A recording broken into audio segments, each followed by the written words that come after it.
Hi, I'm E.D. Lewis and welcome back to my channel, and today is Friday, April 7, and this is the start of my old school April reading vlog number 2, and yeah, it's been a long day. I haven't gotten to read on my next read yet, so I'll introduce you to that. Not sure what I'm going to do when I get home, so we'll see. So enjoy the vlog, and yeah. Okay, so what I'm planning to read for this vlog is probably the Goosebumps book that I, planned for the Goosebumps prompt. So it'll be that one, and I'm planning to also start reading or rereading Buffy the Vampire Slayer: The Harvest. So it's been a bit since I read this. I read it, I don't know how many years ago, but it's been a few. Well, more than a few. So, yeah, and I will have more reading for the vlog, not for this video, but for the future installments of this vlog series, but I'm not sure I want to reveal those as of yet.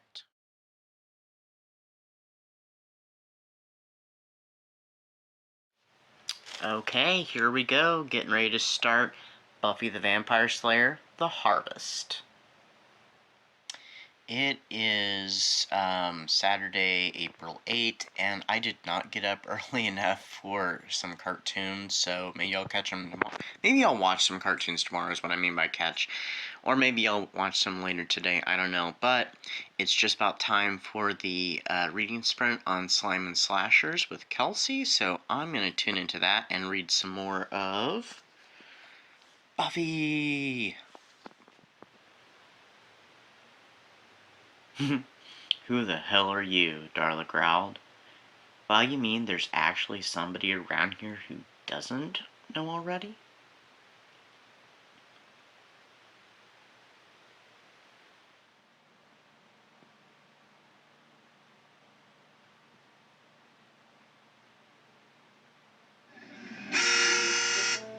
Excuse me, could anyone tell me how I get to Loch Ness?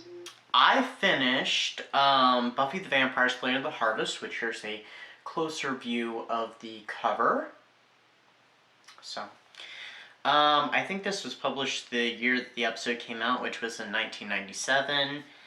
And this fulfills the Buffy the Vampire Slayer prompt, the book which is written by a female author or features a female protagonist. So, I mean, both. So, because it was written by Richie Tinkersley Cusick, one of my favorite YA authors.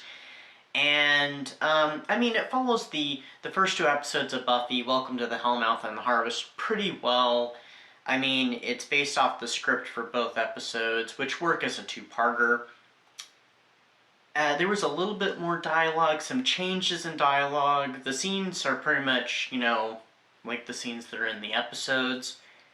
I will say, though, I really liked how, and I don't know this is from the script, how maybe the script was written, or just Richie Tinkersley Cusick, getting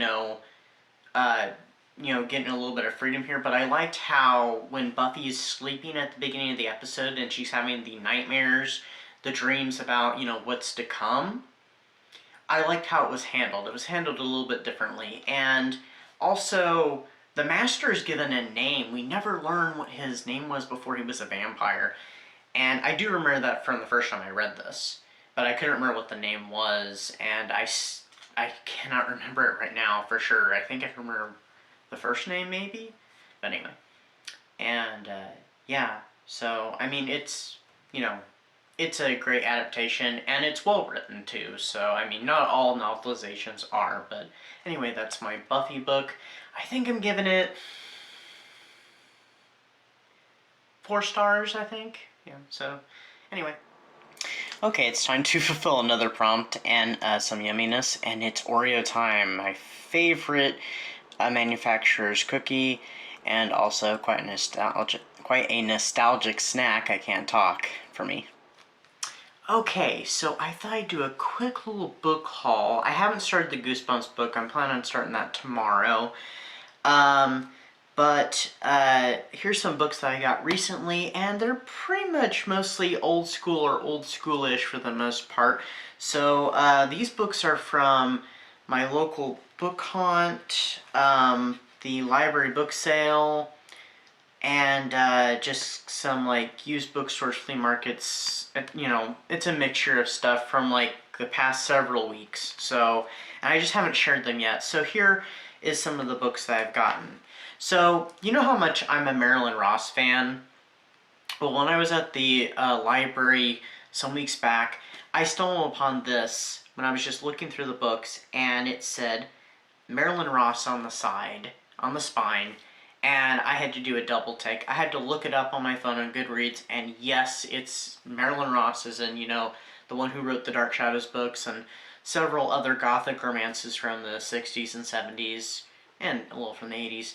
And this is a reprint from like 1999 of one of his early 70s books, and it's only been published once before. It was in paperback from Warner Books, as in Warner Brothers. And yeah, this one sounds very Rebecca-ish. It's called Don't Look Behind You. Another funny thing about this book is that it's been in my public library since 1999, and I had no idea. So who knows how long it's been the book sale. But yeah, it was a library discard, so I was like, ooh, I gotta have that. So, you know, 50 cents. Alright, also, there were a few Hardy Boys books that they had, and I've never read any Hardy Boys books, so, you know, this might be almost a month ago that I got these. I don't know. But, so they were the Hardy Boys Ghost Stories. I think they had more that I had seen when I got two other Nancy Drews a while back, but these were the only ones that were left. So Hardy Boys Ghost Stories, which fits with my Nancy Drew Ghost Stories book, so kind of a companion piece. And also they had this one. It was spooky sounding, so of course I had to have it because, you know, it's kind of like my Nancy Drew. I'm interested in the spooky, gothic-y looking ones, and so this one was Night of the Werewolf.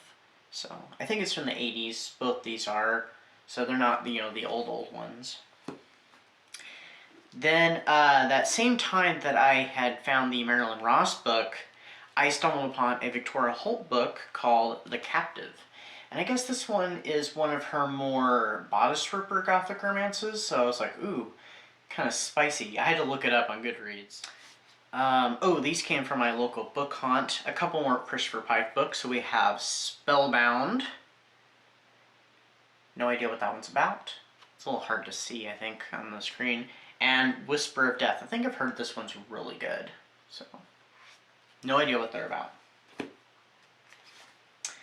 And I got myself, this was from out of town, another Vampire Diaries book. I think when they printed this, they messed up the cover a little bit, but it's the first one of the Hunters series, the Hunters trilogy. So, I picked that up. This was not used, it was brand new. And this one was used. I got this at a used bookstore, and it's part of Vampire Diaries Stephen's Diaries series, which I think follows the TV show, and it's not, has nothing in common with the L.J. Smith, except for, you know, character names. And that is Stephen Diaries Volume 2, Bloodlust. And Damon on the cover. And then I have two more here. This one's another Phyllis A. Whitney book called The Glass Flame. It was really cheap when we went to go to the circus a few weeks ago. Actually at the end of March, and I was like, ooh, I gotta get that. It was less than $2. And it was one I hadn't even heard of. So, The Glass Flame. And then lastly, I have this. And it's another L.J. Smith. It's Night World Volume 1, or Number 1. It has 3 books in it: Secret Vampire, Daughters of Darkness, and Spellbinder. I've heard Secret Vampire is really good, so I wanted to check that out for sure. So that's the whole first bind-up.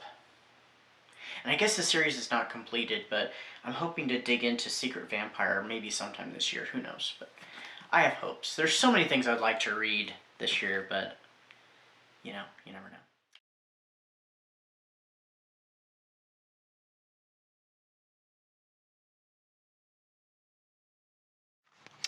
So, a little update on Return of the Mummy.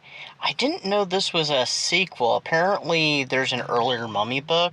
I think when I was at the library last, I did see one called Curse of the Mummy or something like that.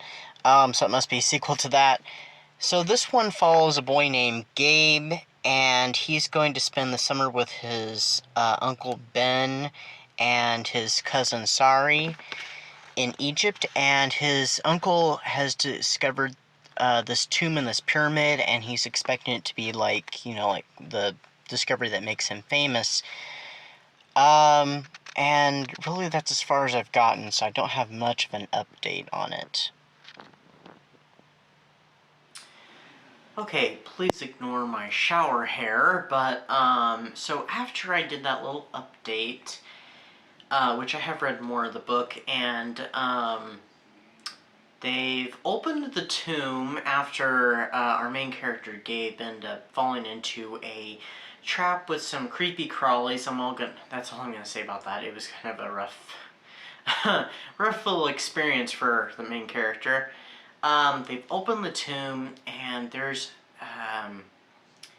this warning that has to do with it, and if you open the tomb, you say this chant like 5 times, and the mummy is supposed to wake up and wreak its revenge.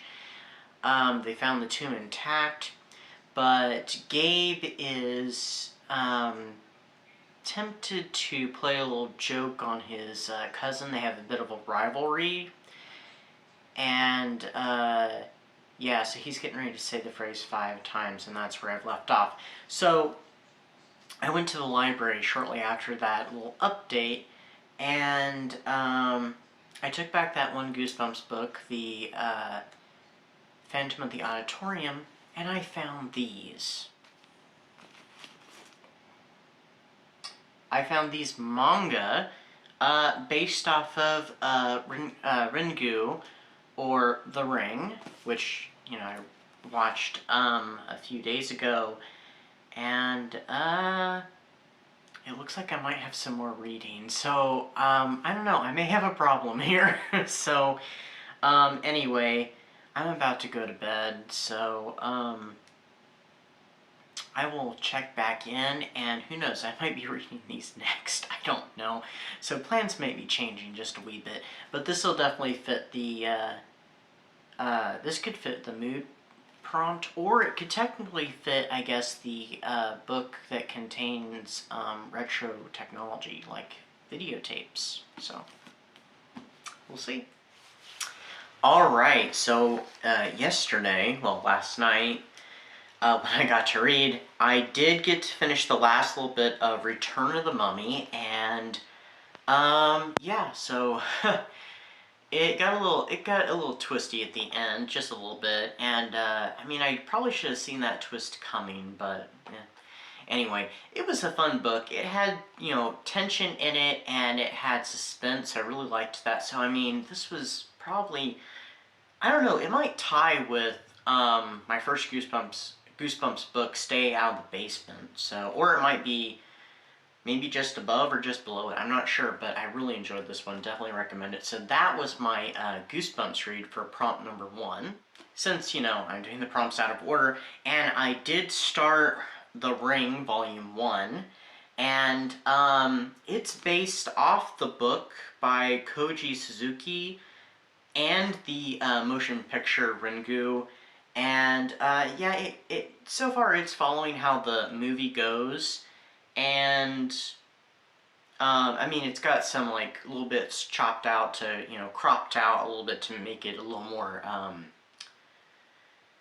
tighter, so, but anyway, so far, it's good. I don't know if it'll surpass it or be not as good as the film, but anyway. The reason why I'm reading this, and apparently going to read Volume 2, is because in the reading sprints, The Ring was talked about, and it just got me really wanting to, watch Ringu, and then I was like, I'm gonna see if the library has Ring. No, they didn't, but they did have the graphic novel. So, I think there's 4 volumes in this or something, but they only have the first 2, unfortunately, so.